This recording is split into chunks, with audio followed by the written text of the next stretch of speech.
third video of Alp Chess. I'm Alan, I'm Andy. and today we're changing things up a little bit. Instead of analyzing a whole game, we're just gonna be doing some tactics on chesstempo.com, a website we both highly recommend to sharpen your tactics. And as we do tactics, we're gonna be talking about our thought process.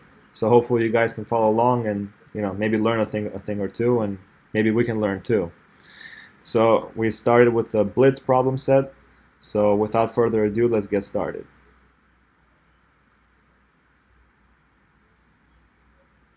Okay, so this is white to move.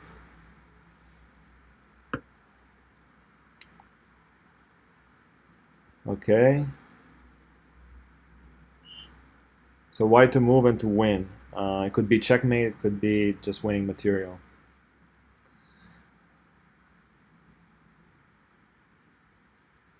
I think rook takes. Rook takes rook. Yeah, so this the idea is that this will distract the queen from the defense of the rook on d8 and threaten checkmate and take the queen. So we want a rook. If the queen had captured, uh, okay, there we go. This is our first. We just opened an account, so it's a all high chess rating. Okay, next problem. So here is black to move. Okay, interesting position. Check. Yeah, so here we have a discovered attack because we have like a big battery, and so we can win some time here by attacking the king and then winning material by exchanging on e2. All right, two in a row. Next one. Okay, in this position it's white to move.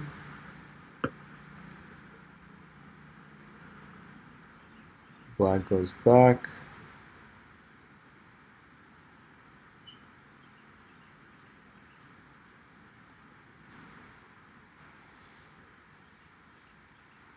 Can we just take the rook?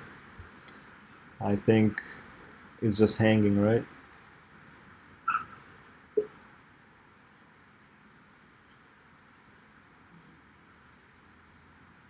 Do you have any other ideas on that?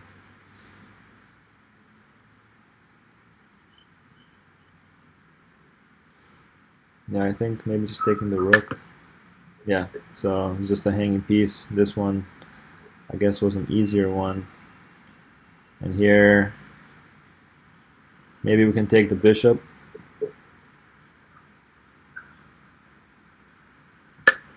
Yeah. Okay, three in a row.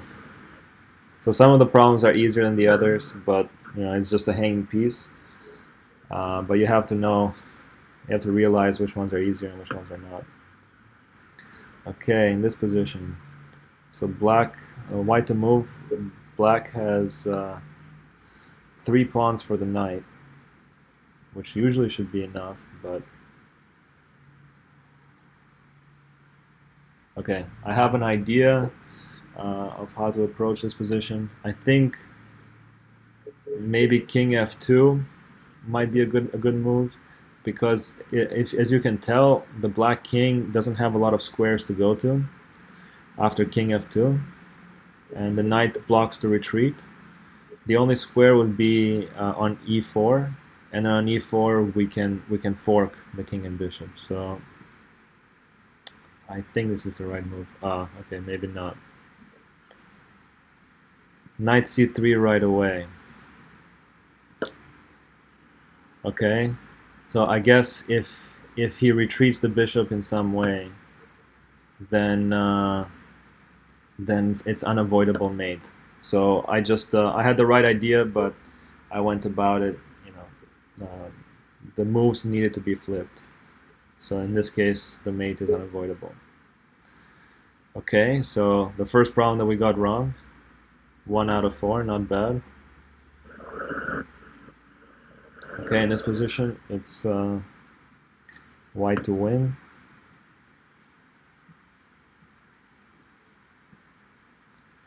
Okay, I think I have an idea of how to approach this position. Yeah. I think Andy sees it too.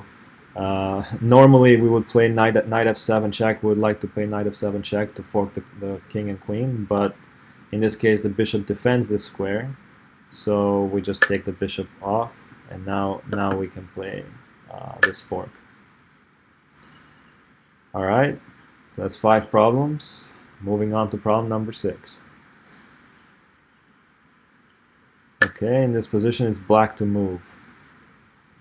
Um,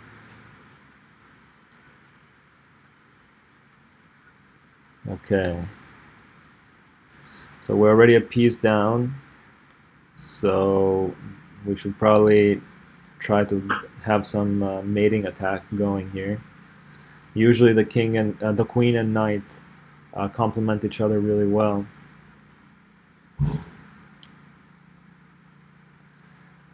My first intuition is to play knight e3, which will force the king back.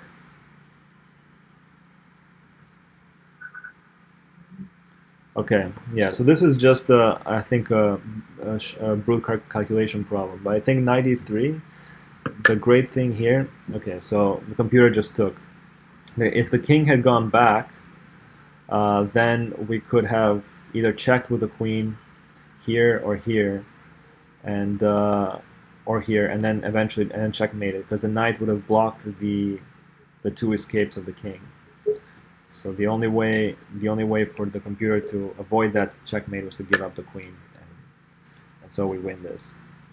So this is a great example of how a knight and queen can work very well together. So moving on to problem 7.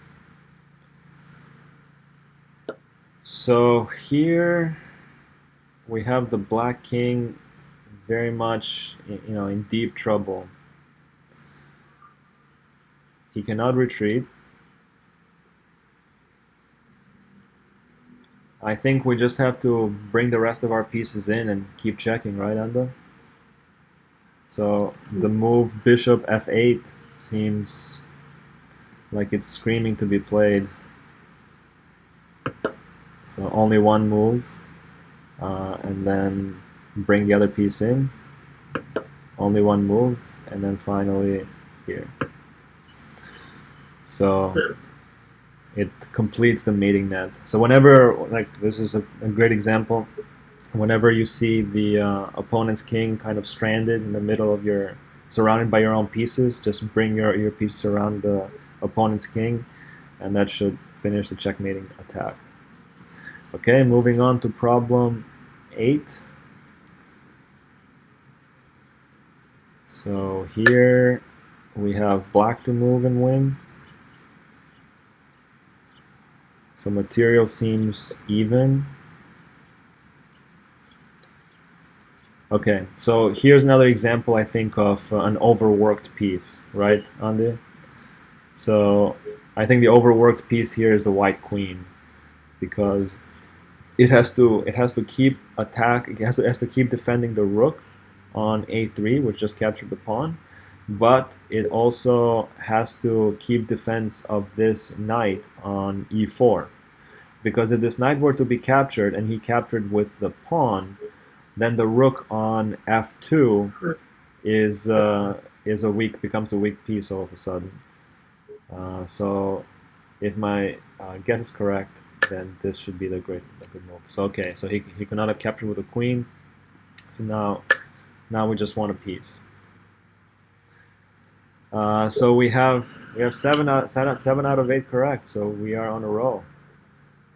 So we now for problem 9. Okay. So we cannot move this rook here because on e3 because it's pinned, but If we take this bishop, the queen will probably take on g5 with check, and then capture the rook. But is that a real threat?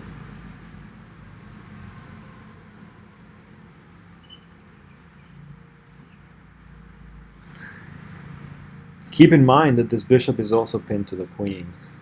So maybe we can just move the king away?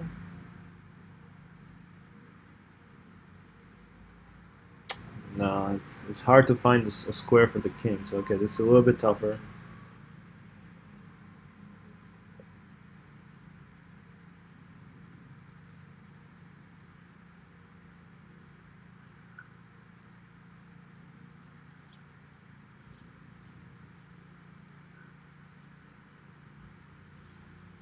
Okay, I mean, I would still capture this bishop. I think I don't see a better move. Yeah, capture bishop, and if queen takes, then king to f2, I guess, Yeah, protects yeah. everything. I guess it's the only way. Okay, yeah, that was right. You're a tactical wizard on the. Okay, so now the last problem of this video. Problem 10.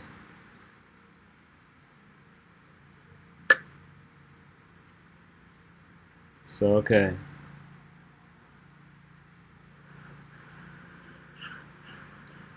Seems like we can just capture,